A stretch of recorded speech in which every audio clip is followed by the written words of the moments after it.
At December, uh, uh, at December 21, Happy Year's Bye. Ito sa pukutan, ito sa Okupot, uh, uh, Happy Year's Bye. Ito sa puto.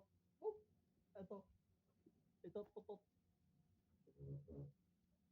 Puto tayo na ito lang sa December 31. Ito sa pukot. Ito. Entrance. Ito sa December 21, Happy Year's Bye. Ito sa pukot. Po, sa Piyuyo, December 21, Habil's by. Ito ba ko? Of course, sa Apo sa